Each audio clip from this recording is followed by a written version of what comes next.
Paz e graça para você ligado nessa emissora. Começamos agora o seu programa de reflexão, entrevistas e debates de todas as noites.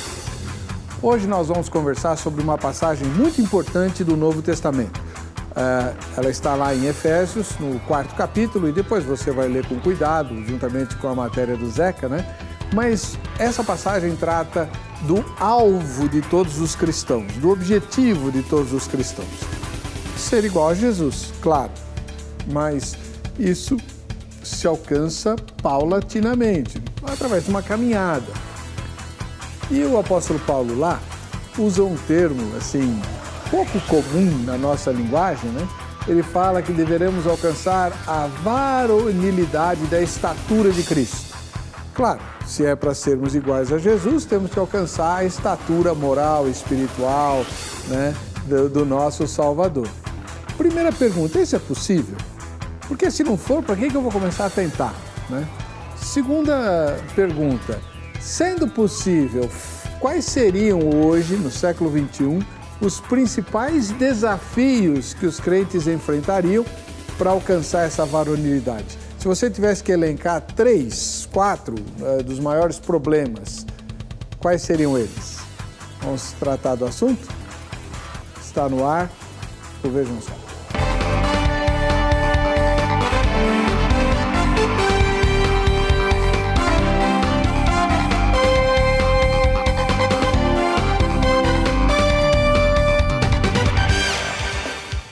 Olá, em nome da Academia Teológica da Graça de Deus, a Agrade, agradecemos o carinho que você nos tem ao nos receber aí na sua casa, né, por meio do seu aparelho receptor.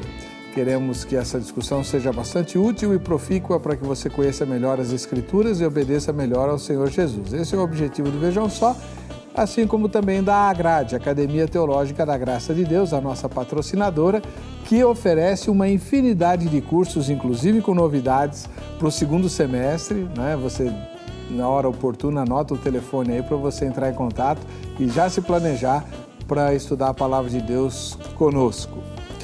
E conosco estão hoje, para falar desse assunto, o pastor Rodrigo Ursino, que é ministro da Igreja Assembleia de Deus do Ministério Belém. Paz e graça, pastor. Tudo bem com o senhor? Graça e paz, reverendo. É um prazer, mais uma vez, estar aqui convosco, participando deste programa tão abençoado, que hoje já é o programa preferido daqueles que amam a palavra de Deus, né? O pastor, tudo para a glória de Jesus, né? Quem quiser encontrar o senhor, eu sei que o senhor é professor, né? Sim. Ministra palestras, etc. Mas tem alguma igreja que o irmão frequenta? Sim, a minha sede, eu sou da Assembleia de Deus do Belém, e fica no setor 52, lá na zona sul de São Paulo, na região do Parcocaia, região ali do Grajaú. Fica na rua Vicêncio Bellini, número 180. Aproveitar para mandar um abraço para o meu pastor, que é o pastor Ezequias Henrique. Muito obrigado, pastor. Prazer. Seja muito bem-vindo.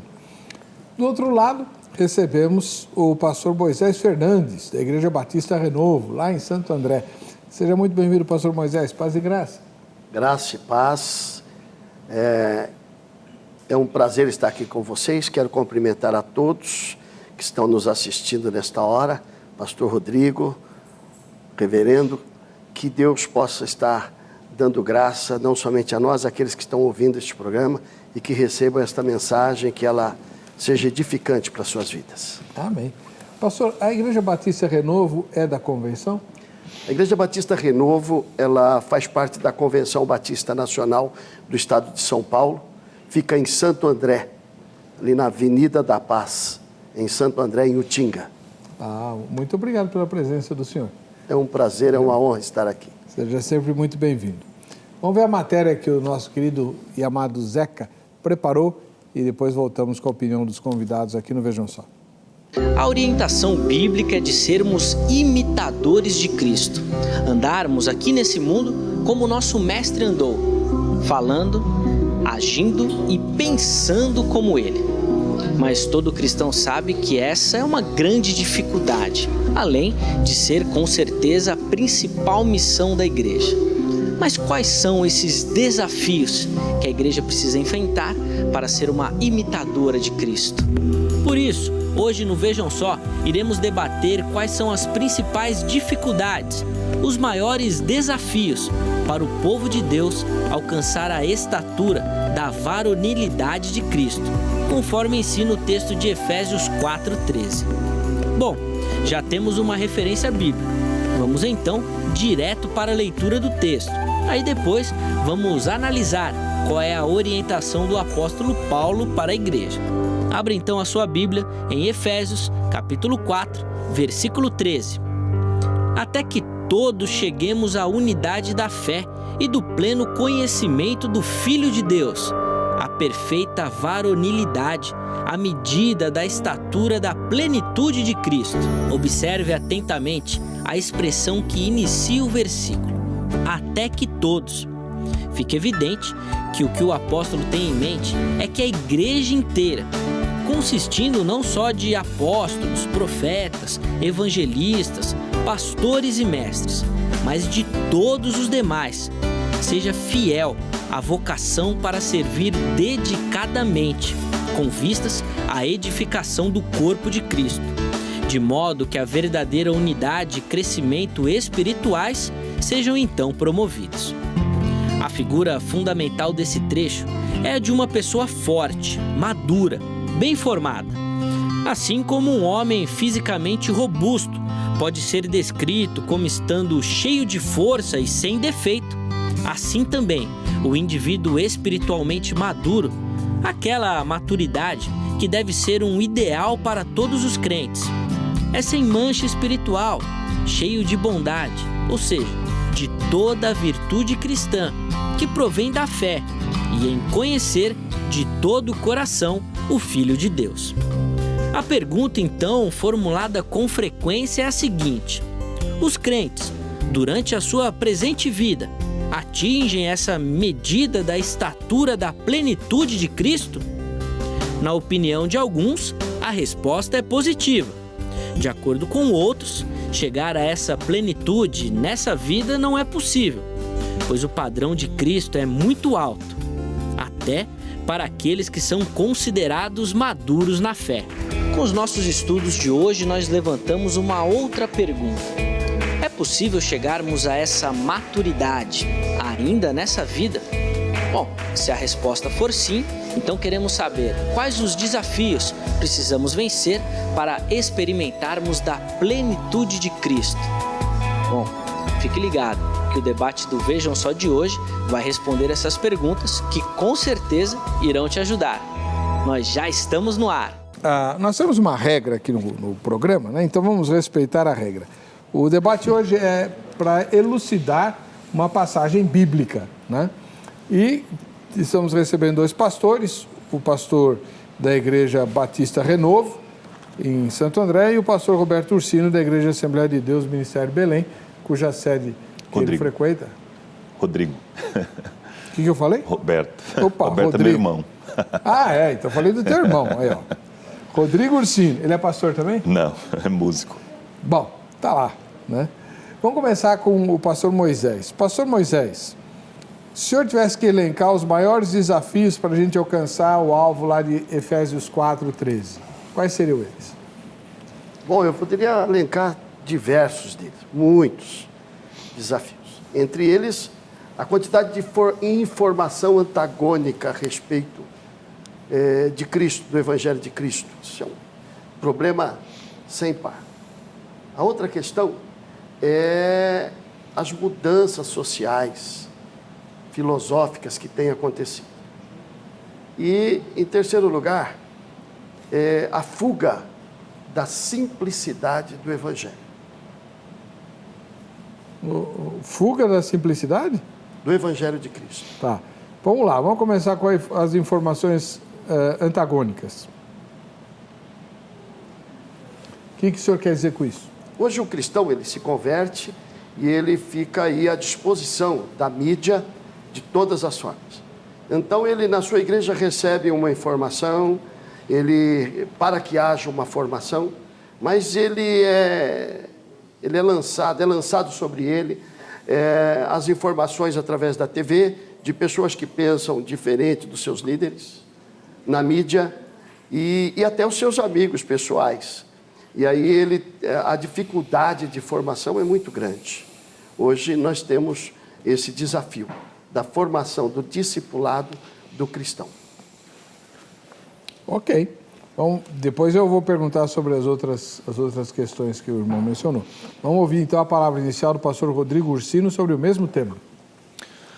Bom, reverendo, na minha opinião, a questão que Paulo coloca aqui é muito interessante e eu gosto muito dessa epístola porque ela é muito cristocêntrica, né?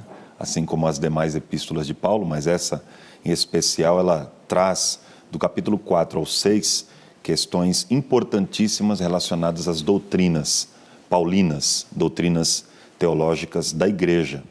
E eu acho que Paulo aqui, quando ele destrincha o assunto, né, quando ele coloca em evidência o atingir essa varonilidade de Cristo, essa expressão, ela tem a ver com uma maturidade espiritual, aquela que nós podemos alcançar.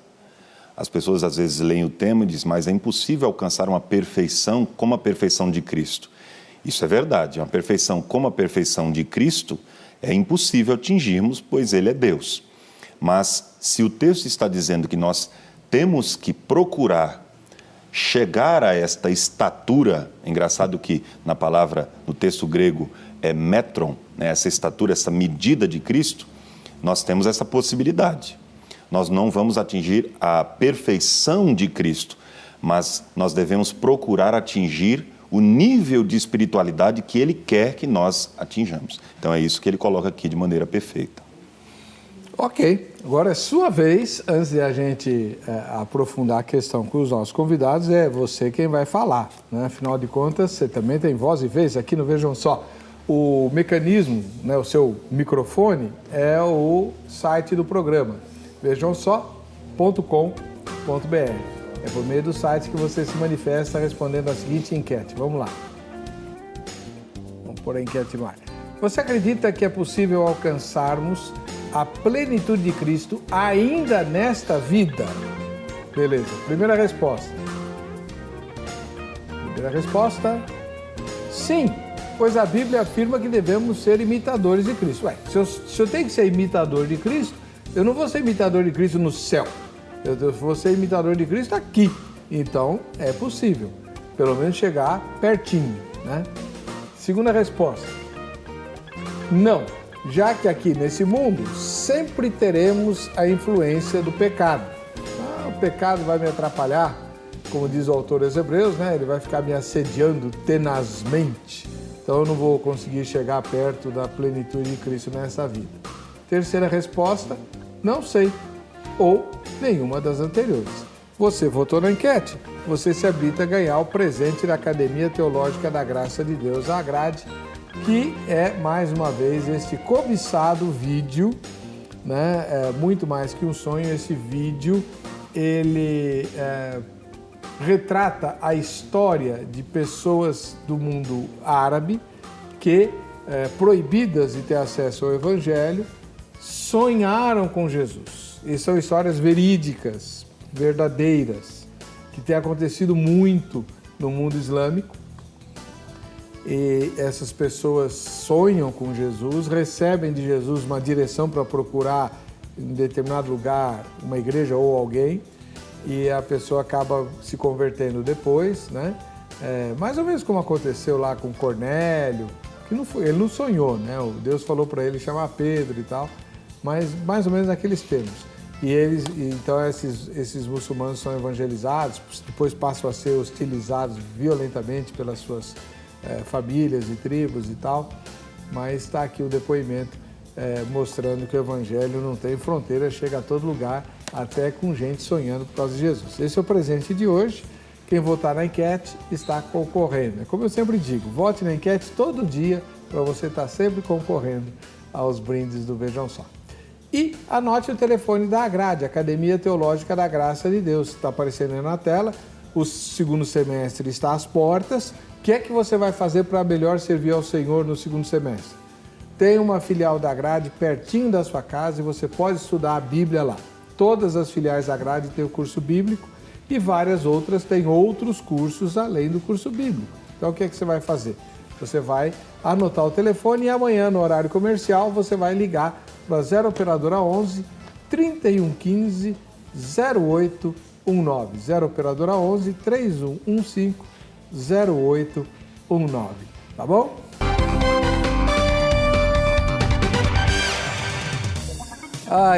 O tema de hoje é aperfeiçoamento na fé. Quem é que não quer se aperfeiçoar? Bom, é verdade, tem muito crente que não tá nem aí para nada, né? Mas o dia do juízo vai chegar. E outro dia que vai chegar, aliás, está chegando muito depressa, é o dia do sorteio da fotografia. Se você não fez sua foto, corra e faça. É muito simples, pega o celular aí e bate uma foto sua e de mais quem assistir ao programa juntamente com você. E posta no facebook.com/programa Vejam Só. Ah, não sei fazer isso. Eu também não sei.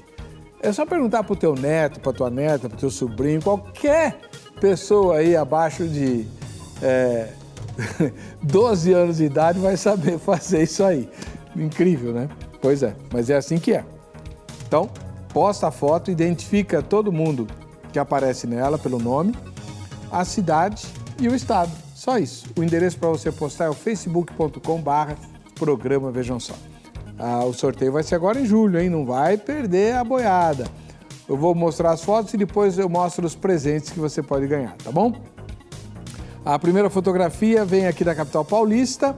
É o Maurício com a avó, a dona Neudes. Olha que legal, né? Vovó e neto assistindo ao programa juntos. É muito bacana isso, porque você tem uma diferença de gerações muito grande, né? Uma diferença de perspectivas e de pontos de vista com certeza bastante diferentes, assistindo juntos. Isso é, olha, maravilha. Deus abençoe vocês, viu?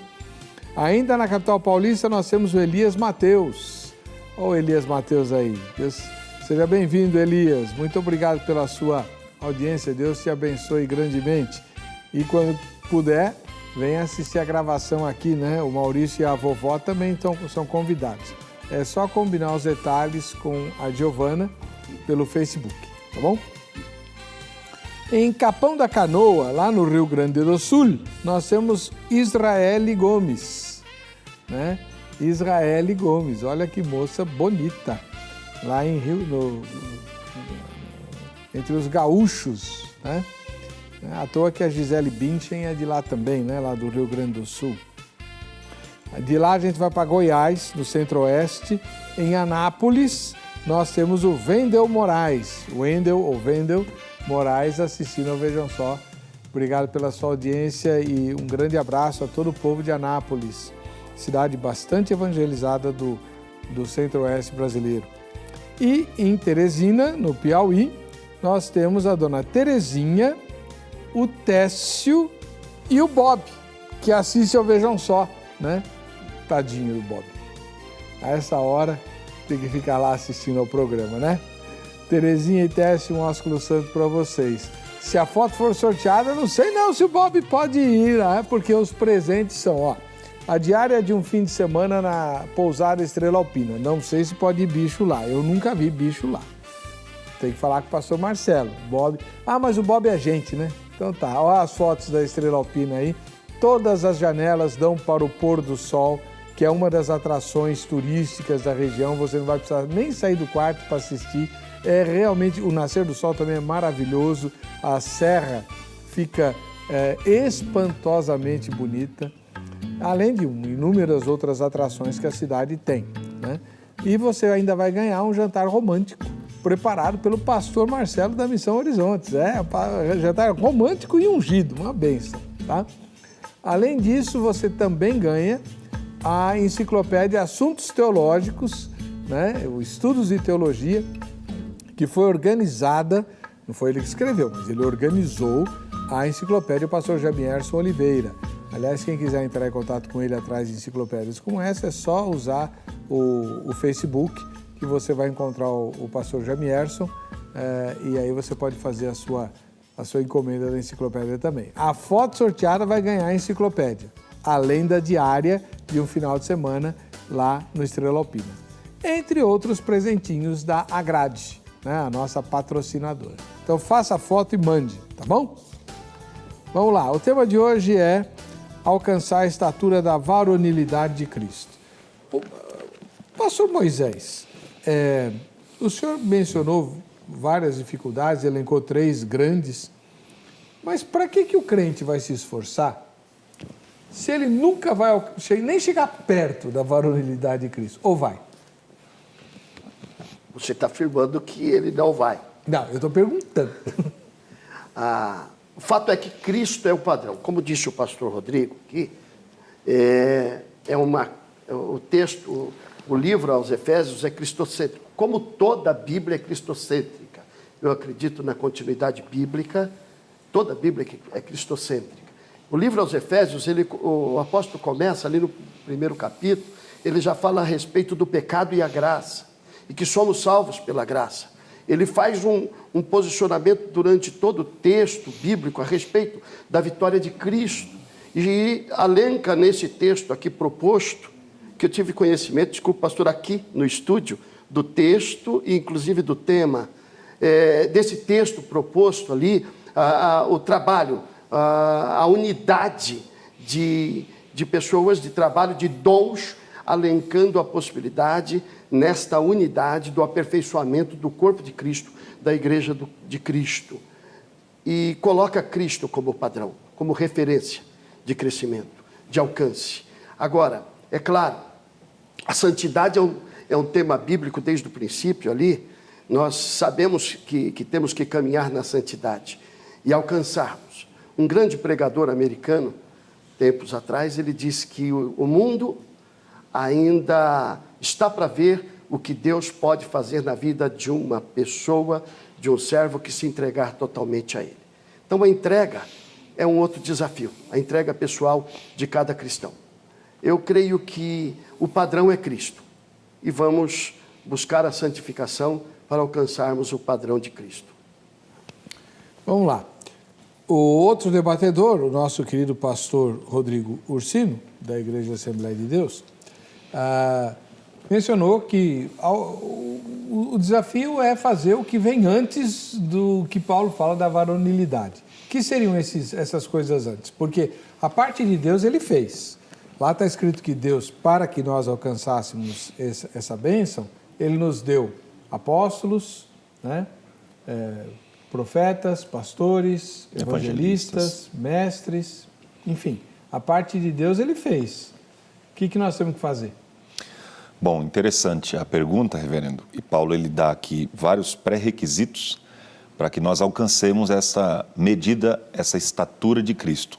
E ele usa uma palavra muito interessante no versículo 12, que é querendo o aperfeiçoamento dos santos. Querendo o aperfeiçoamento dos santos para a obra do ministério. Então, esse aperfeiçoamento não é só para a salvação, é para a obra do ministério.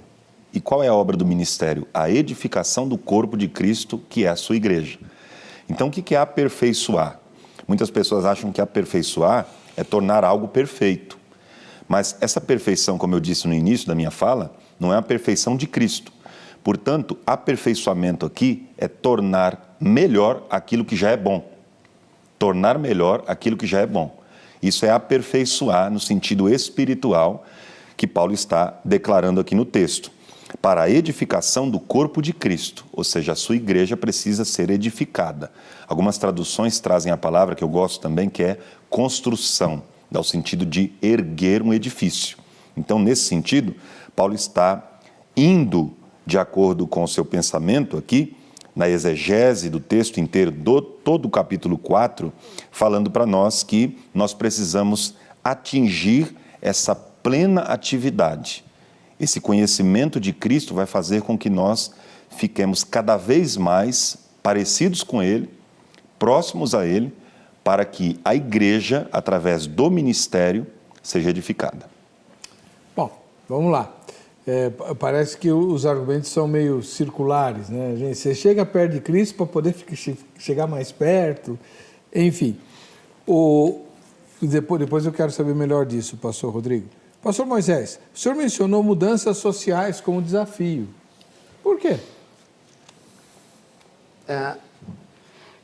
Outro dia eu estava assistindo um programa na TV, na outra, não nessa, e a presidente do nosso Tribunal de Justiça, Supremo Tribunal de Justiça, ao lhe ser perguntada a respeito de alguma coisa, ela disse assim, que alguém falou para ela que iria dizer alguma coisa, e ela disse, eu quero ouvir desde que seja bom, ainda que seja mentira.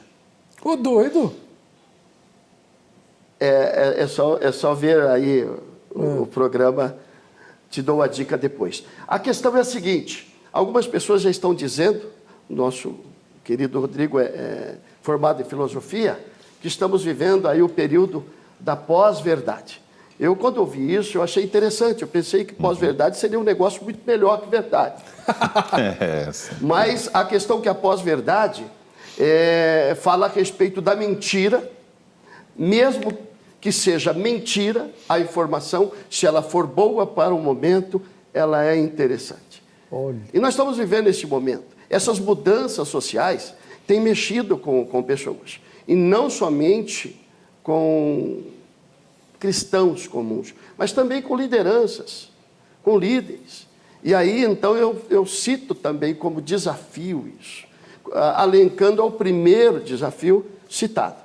Mas também como um desafio. Essas mudanças sociais é um desafio, porque nós percebemos que muitas vezes a igreja ou se ajusta demais a esse desafio, ou de menos. E aí essa contextualização fica aquém do momento que nós vivemos. A sua pergunta falava deste século e deste momento. Isso. Tá bom. Eu estou muito doido para saber o que falaram para o Zeca. Ele foi ao reduto lá dos evangélicos, né?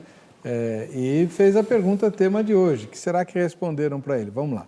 O que falta para o crente de hoje em dia ser um verdadeiro imitador de Cristo? Bom, primeiramente, ele tem que se converter. Segundo, ele tem que seguir os passos de Jesus, ter um novo nascimento. É isso que eu entendo, entendeu? Quando ele é convertido realmente, aí sim ele vai servir a Deus, ele vai andar naquilo como Deus quer, dentro da sua palavra. Eu acredito sim que ele tem mais que examinar a Escritura Sagrada. Tá? Ele examinando e praticando, ele vai ser o imitador de Cristo. Só servir, né? Ter vida com Deus. As pessoas estão indo para a igreja, vai para o evangelho, só que o evangelho não entra na pessoa. É igual Moisés, conseguiu de ano mais ano tirar o povo do Egito, mas o Egito nunca saiu do povo. Obediência, busca, crer, obedecer e seguir. Uau! Bom, eu confesso que eu esperava mais, né? Aliás, falar no Zeca, deixa eu mandar um ósculo santo no domingo. Eu tive o privilégio de conhecer a igreja do reverendo Valdemar, né? A igreja do irmão Eliezer, a igreja presbiteriana Nova Jerusalém, se não me falha a memória, lá em Guarulhos. Ela completou 12 anos de vida nesse mês e eu fui um dos convidados para levar a palavra lá no domingo. Foi uma experiência bem gostosa, bem legal. Um ósculo santo ao reverendo Valdemar e a todos os membros da igreja presbiteriana que ele dirige, lá em Guarulhos. É a igreja do Zeca, né? Muito bom. Voltando aqui para o nosso tema. Vamos lá. Pastor Ursino, uma das coisas que o povo que deu entrevista aí para o Zeca respondeu é que não, tem que converter de verdade, tem um lá que falou convertido realmente, não sei se existe conversão sem ser real, né? E tem que examinar as escrituras e tem que obedecer. São respostas muito... subjetivas, né? Estranho, né?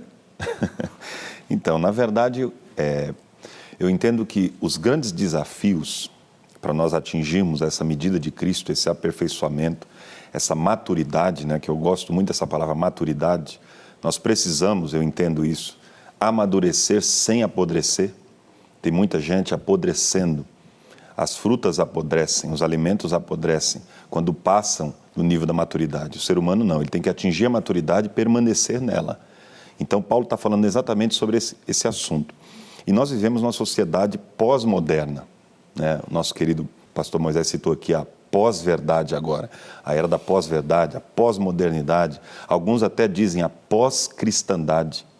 Então isso tudo traz para nós, eu como também professor na área de apologética, fico muito preocupado com esse assunto, dentro desse tema, porque nós vemos que há uma proliferação, uma propagação muito grande, como o pastor Moisés disse agora há pouco, nas mídias em todos os níveis, ou seja, a ideologia mundana ela tem crescido de tal forma que tem atingido até alguns seminários, algumas igrejas, ou seja, o corpo de Cristo está sendo afetado. E é isso que Paulo vai falar nos versículos seguintes. São aquelas pessoas que são levadas por todo tipo de vento. É engraçado que o termo grego ali é um termo náutico, técnico, que fala exatamente da pessoa que está num barco à deriva. E qualquer vento pode levá-la para onde quer que leve. Então é interessante que Paulo ele vai deixar bem claro essa questão. E em Romanos, no capítulo 12, ele vai dizer isso, né, que nós não podemos nos amoldar, nos conformar. O que é conformar? É assumir a forma de. Eu gosto de dar o exemplo da água, pois não sei se a câmera consegue pegar aqui, essa xícara bonita do Vejam Só. A água, ela não tem uma forma em si mesma. Então, ela é algo interessante para a gente exemplificar o que Paulo diz. Quando a gente se conforma com algo, é como a água que é colocada dentro dessa xícara, que é cilíndrica, e a água passa a ter o mesmo formato da xícara. Ou seja, ela se conformou à xícara, mas ela não tem o formato da xícara. Paulo está dizendo, não vos conformeis com este mundo. Que mundo é esse que Paulo está dizendo? É exatamente o mundo sistema, o sistema maligno das ideologias mundanas. O que é mundo para Paulo? Bom, no Novo Testamento, a palavra mundo ela tem 3 significados principais. O mundo que está lá em João 3,16, porque Deus amou o mundo de tal maneira que deu o seu Filho unigênito, e a palavra unigênito, muita gente não entende muito bem essa palavra. Às vezes eu pergunto em sala de aula para os alunos, o que significa unigênito? A primeira resposta é o único Filho de Deus. Então nós não somos filhos. Se for assim, se Jesus é o único, nós também não somos. Mas unigênito é o único gerado pelo Espírito Santo. É o único Filho que foi gerado, do início ao fim, pelo Espírito Santo. Ele não passou a existir, ele foi gerado pelo Espírito Santo. Olha como Deus nos amou. Amou o mundo, esse mundo aqui é pessoas. Depois, nós vamos lá para as epístolas de João, e a primeira epístola, no capítulo 2, versículo 5, ele vai dizer, não ameis o mundo, nem o que no mundo há. Se alguém ama o mundo, o amor do Pai não está nele.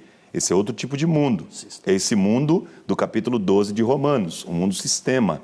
Também temos a outra relevância da palavra mundo, que está lá em Hebreus 11, versículo 3. E pela fé entendemos que Deus, pela sua palavra, criou os mundos, ali já está no plural, que fala de planetas. Então nós temos 3 concepções da palavra mundo. Planetas, pessoas e o sistema maligno. Esse é o sistema maligno que nós devemos combater para atingir essa estatura de Cristo. E dentro desse sistema maligno nós temos o pluralismo religioso, que hoje é algo terrível, Temos as ideologias do pragmatismo. O pragmatismo é exatamente o que o professor disse aqui. É aquilo que está dando certo é certo.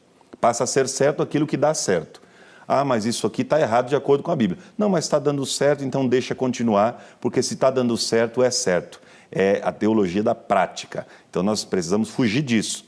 Outra coisa que também atrapalha muito é a questão do relativismo da verdade. A relativização da verdade é algo terrível que tem assolado e destruído muitas igrejas e muitos cristãos têm se desviado da verdade por conta disso, da relativização da verdade. Ou seja, não existe mais uma verdade absoluta. Todas as verdades são relativas. A própria expressão já é uma contradição em si mesma. Se não existe verdade absoluta, a expressão que não existe uma verdade absoluta já é uma mentira em si. Então é isso que a gente tem que correr atrás para poder atingir a varonilidade de Cristo. Então, pastor Moisés, a gente ouvindo o pastor Rodrigo, principalmente nas ênfases que ele traz, de que nós temos que combater o sistema, né, não nos amoldarmos ao mundo e tal, para podermos atingir a varonilidade de Cristo. Pastor, em termos práticos, se a gente seguir isso do jeito que o pastor está falando aqui, né, Nós não vamos ter crentes muito esquisitos, que a sociedade vai olhar, nossa, parece gente muito estranha, né? Bom, que não parece desse planeta. Bom, eu me considero estranho. Se você não se apercebeu, você também é estranho. Pastor Rodrigo com certeza sabe disso. Somos estranhos. Olha só, nós estamos aqui num programa falando de algo que as pessoas nem se interessam muito. Outro dia alguém, num programa de TV, quando uma garota frisou a respeito da sexualidade, em que ela deveria se guardar, a pessoa disse assim, mas você está observando a Bíblia, um livro tão antigo como este? Então nós somos estranhos, observamos a Bíblia. Com certeza, as pessoas sempre nos viram diferente. Antes de Cristo, no período de Cristo, e ali no período dos apóstolos, e hoje vão nos ver diferente. A questão que eu gosto nesse aspecto, o pastor Rodrigo fez uma exegese ali, usou hermeneuticamente o termo correto, que é tornar melhor o que já é bom. Para Cristo, é claro que a visão é cristã. Para Cristo, tornar melhor o que já é bom. E este realmente é o desafio, é o nosso trabalho. Como Paulo elenca ali aquelas pessoas especificamente que Deus deu dons para tornar melhor o que já é bom.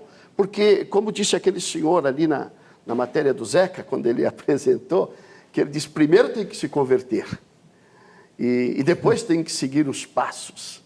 E é interessante que, numa linguagem muito, muito tranquila, muito prática, muito simples, ele diz, primeiro tem que tomar uma decisão e depois tem que observar. E ele cita a Bíblia, né? O que a Bíblia diz.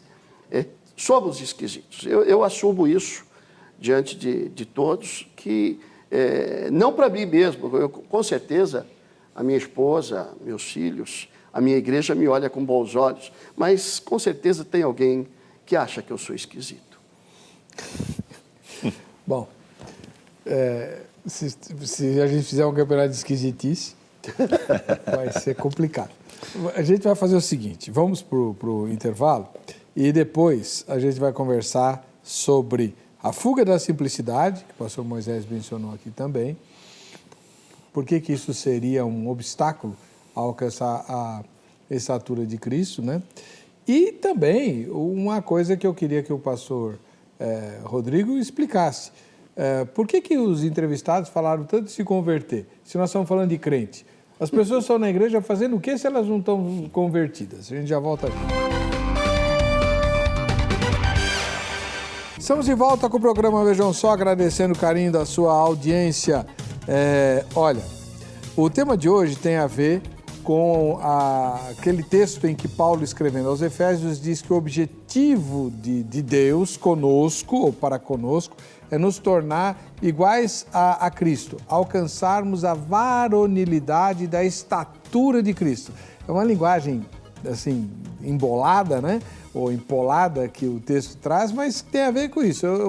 O meu alvo é chegar onde Cristo está. Não em termos geográficos, em termos de estatura moral, espiritual, né? Em termos de decência, de relevância, de importância. Então é barbaridade, a coisa não é brincadeira. Agora, pastor Rodrigo, o senhor tem dito que esse é um objetivo e tal, e que nós só vamos alcançar isso no céu. Porém, o texto diz, até que todos cheguemos.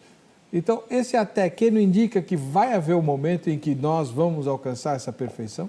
Sim, eu acredito que sim. Acredito que Paulo esteja se referindo a todo o corpo de Cristo, a toda a igreja.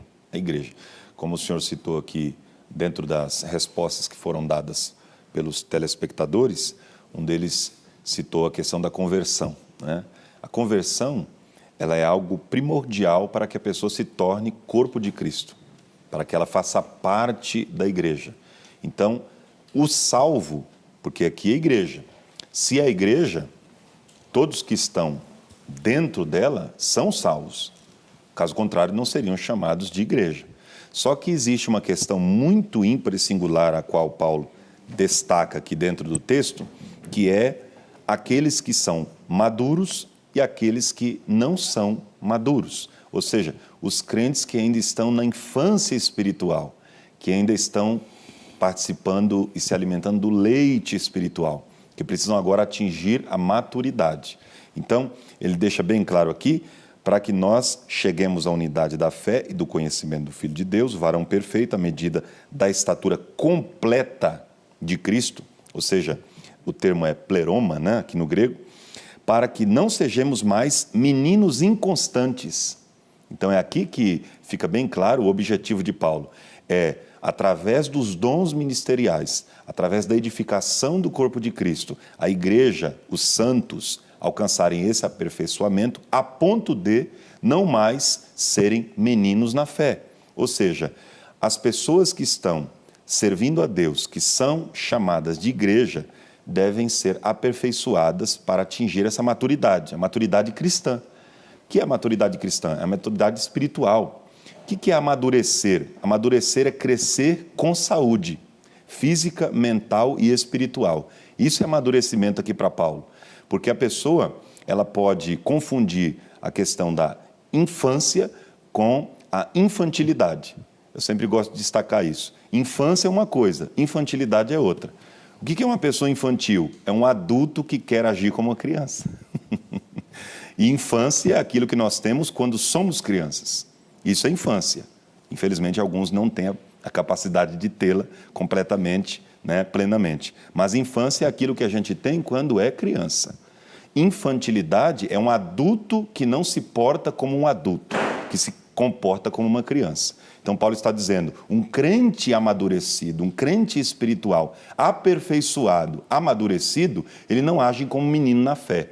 E é isso que Paulo vai dizer lá na carta aos Coríntios, aos irmãos que estavam na cidade de Corinto. Vai dizer, para que nós não sejamos mais como meninos na fé. Quando eu era menino, eu agia como menino, falava como menino. Mas agora que eu atingi, ou seja, que eu cheguei a ser adulto, e aqui ele não fala só de adulto, né, no sentido físico, mas também, não na faixa etária, mas no sentido espiritual. Agora eu estou agindo como um tal, como um adulto espiritual, como alguém que conhece a Cristo, que imita Cristo e que vive aquilo que Cristo ensinou. Pastor Moisés, me socorra aqui, porque o pastor Rodrigo falou que ser infantil é ruim, né? Agir com infantilidade. Mas Jesus não pediu exatamente isso? Em várias ocasiões ele não falou que a gente tinha que imitar as crianças e receber o reino como criança? E a gente nem entraria no céu se não tornássemos iguais às crianças? Então eu quero adiantar sobre a simplicidade do Evangelho. Eu creio que o Rodrigo foi muito bem quando ele disse sobre infantilidade e infância. Infantilidade na infância é saudável. Agora, a infantilidade no tempo adulto é que é complicado. Essa simplicidade, eu pensando neste momento, eu me lembrei, permita eu falar sobre isso, eu sou filho de pastor. Meu pai, pastor José Fernandes, conhecido como pastor Zequinha, um homem muito simples, humilde, e que me ensinou, essa estatura do varão perfeito, é claro que eu via meu pai num nível bem alto, né, em termos de imitação do Senhor Jesus Cristo. Ele foi para mim o meu melhor exemplo de cristão. Permita aqui, hoje ele já não está entre nós, mas falar sobre isso. Meu pai fazia uma coisa interessante na igreja em que pastoreio, todas as vezes que tinha batismo. Nós fazemos o batismo na igreja, tem o tanque batismal, e eu percebia que enquanto batizava, meu pai chorava. E ele chorava assim torrencialmente, chorava muito, e aquilo me incomodava. Depois, exatamente, do batismo, eu ia até ele e falei, pai, o que aconteceu? Por que o senhor está chorando? E ele olhava para mim e dizia assim, Moisés, é só isso que Jesus quer de nós, Moisés. É só isso. E eu entendia que ele estava falando a respeito exatamente do que aquele senhor falou, de se converter. E eu quero aqui ajudá-lo na explicação de que ali é uma metanoia, de se converter, de mudança de pensamento, mudança de atitude, seguir a Bíblia. E é exatamente o testemunho do batismo, ele é um testemunho muito sério, é de algo que aconteceu internamente, agora sendo exposto publicamente, diante de todas as pessoas, aquela mudança que a pessoa ela atinge dentro do seu entendimento com metanoia. Então, esta simplicidade do Evangelho é que eu cito. Eu vejo, desculpe aqui a minha, talvez a minha arrogância em dizer, mas que eu vejo as pessoas complicando, tornando o Evangelho de Cristo tão complexo, então, enquanto ele é tão simples. E aqui, quero observar aqui parte da fala do Rodrigo, que é assembleiano, pentecostal, a respeito dessa simplicidade da ação do Espírito Santo na vida do povo. Essa simplicidade, eu penso que isto é normal e é simples. E isso, quando acontece, a pessoa está exatamente crescendo. O versículo seguinte, o versículo posterior a esse citado, diz assim: crescendo em tudo, naquele que é a cabeça, Jesus Cristo. Pois é. Então a gente pode ser criança, pastor? Nesse sentido, sim. No sentido de ter um coração puro, como o de Cristo era, aí sim a gente pode ser uma criança. Nesse sentido, sim. E é por isso que Paulo deixa bem claro. Agora, o texto, dentro de todo o capítulo 4, o contexto dele vai mostrar, não só do capítulo 4, mas em toda a epístola, né, que as expressões que Paulo mais se utiliza aqui são em Cristo, no qual e em quem. Só no capítulo 1, essas três expressões, elas aparecem 11 vezes, reverendo. Pastor Moisés, cerca de 11 vezes. Então, por isso que eu disse que ela é tão cristocêntrica, que deixa bem claro que o intuito de Paulo aqui é mostrar a unidade da fé em Cristo Jesus. Em toda epístola, essas três expressões aparecem mais de 30 vezes. Então, só no capítulo 1, mais de 11. Em toda epístola, mais de 30. É em Cristo, é nele, é porque dele, por ele, para ele, que são todas as coisas. Então, glória, pois, a ele eternamente. Então, o texto deixa bem claro que nós não podemos ser infantilizados. Nossa teologia deve estar baseada na Bíblia, na palavra de Deus. Como o pastor Moisés citou, existem vários desafios para nós enfrentarmos, vários obstáculos para nós transpormos, e um deles é a falsa teologia. E a falsa teologia, ela tem várias vertentes, e uma das maiores delas hoje é talvez a teologia da prosperidade, que é a mais pobre de todas as teologias, que, na verdade, ela não tem prosperidade nenhuma em si mesma, que vai mostrar um campo aberto de heresias tão grande que vai deixar a igreja a ver navios, ou seja, ela não vai conseguir atingir esse aperfeiçoamento, porque dentro dessa teologia, o intuito é o enriquecimento nessa terra, das coisas dessa vida, olhar para baixo e não para cima, que é um contraposto naquilo que Jesus ensinou.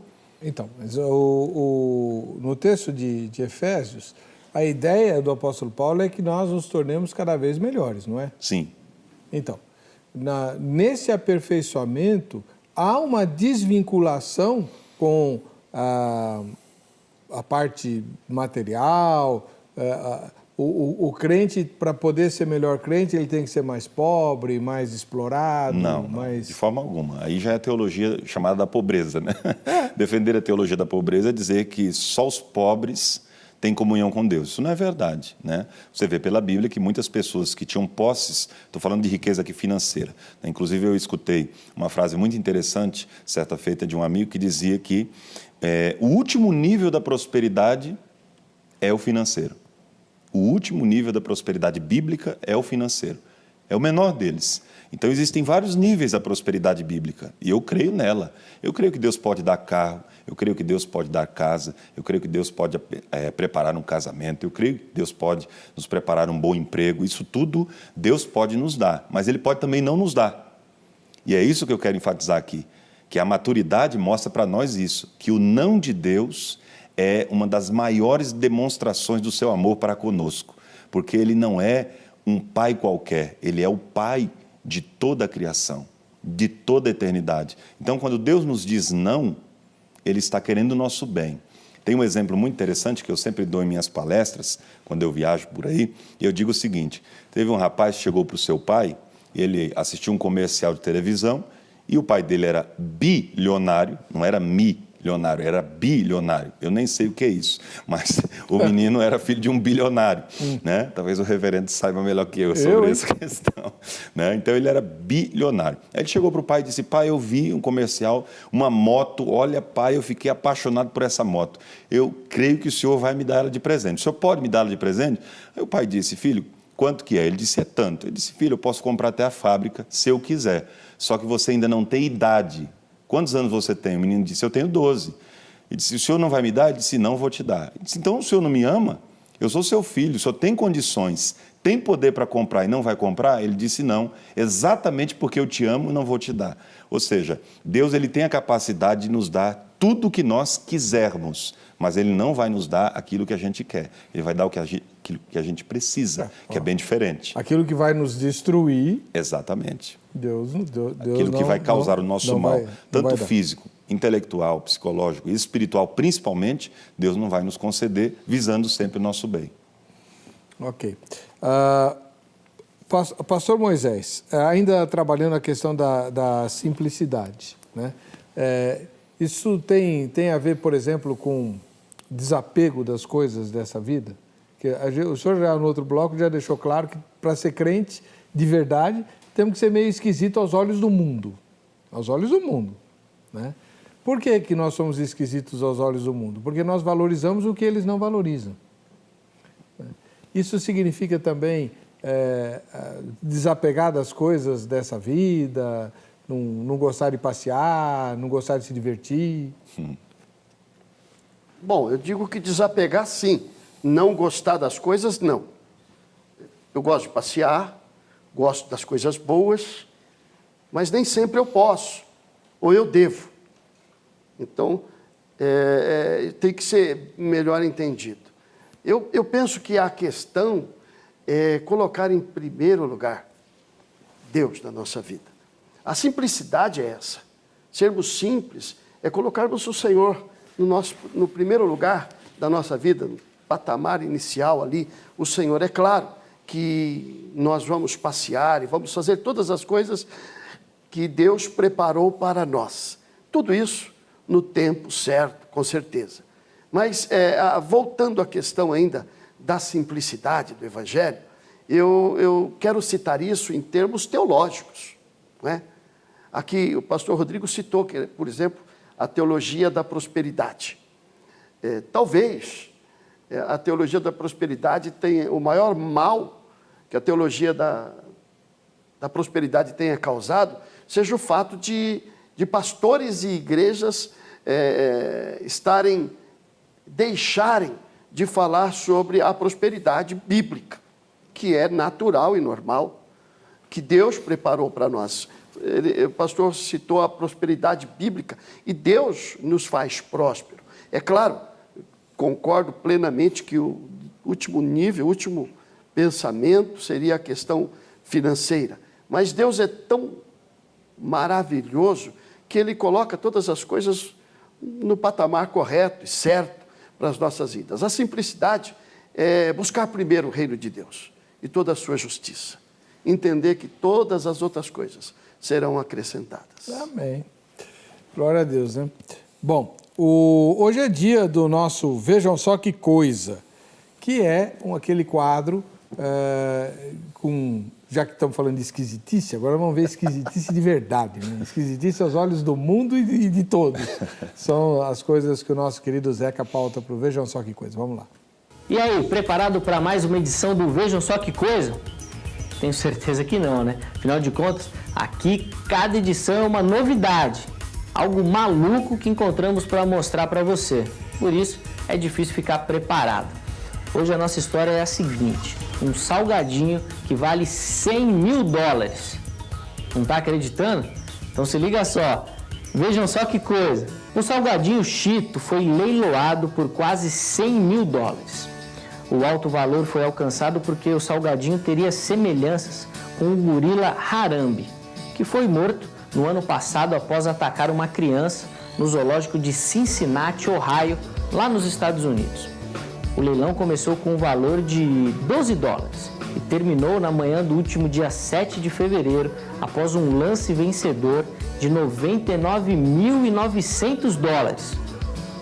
A publicação mostrava uma foto do salgadinho ao lado de uma em que o gorila aparecia escalando uma árvore. E aí, meu amigo, agora você acredita? Difícil, né? Eu fico aqui imaginando. Imagina se ao invés de um salgadinho, vendesse o pacote inteiro. O cara ia ficar milionário, né? Se você tem uma história maluca como essa para contar, não sabe como fazer, eu vou te explicar. Entra no nosso Facebook, o endereço já está na tela. Aí você coloca lá a sua história. Ó, você pode fazer uma denúncia, você pode mandar algo engraçado, interessante que viu na internet. Pode ser também, pode ser alguma coisa aí da sua cidade, da sua rua, sua vizinha, sogra, mãe, fica à vontade. O importante é você participar e fazer aqui o nosso Vejam Só Que Coisa muito melhor. Essa edição já foi boa, mas se você participar, a próxima pode ficar muito melhor, beleza? Não vai dar nem tempo de você sentir saudade, porque rapidinho a gente está de volta. Um abraço e até a próxima. Eu entendi direito, foi um leilão? Um leilão do salgadinho? Então, o mais esquisito de tudo é pôr um salgadinho a leilão. Um leilão, um salgadinho.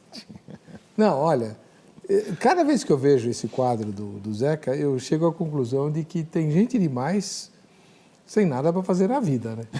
Porque não é possível um salgadinho... Olha, inacreditável essa história. Mas, pelo jeito... O pastor Moisés, as suas considerações finais sobre o tema de hoje, porque a gente está chegando ao final do programa. Se o senhor tivesse que dar em uma palavra... o senhor já falou, né? Mas repete pastoralmente. Bom, eu quero agradar a Deus e ser maduro na fé. O que eu faço? Amém. Primeiro eu queria... você falou sobre esquisitice. Esquisito colocar em leilão o salgadinho. Eu acho que esquisito é pagar 100 mil dólares pelo salgadinho. Porque para cada esquisito tem um outro esquisito também. Sempre tem. Agora, para mim foi muito bom estar aqui, compartilhar com os pastores e, mais do que tudo, compartilhar com todas as pessoas que assistem esse programa. Eu confesso que sou um deles. Amém. E observo, estou sempre ali questionando com a minha esposa, que deve estar assistindo agora também. E quero dizer o seguinte, quanto mais simples somos, quanto mais perto de Deus nós estamos. Amém. Quanto mais perto de Deus. E quando nós estamos perto de Deus, nós vemos realmente a grandeza de Deus.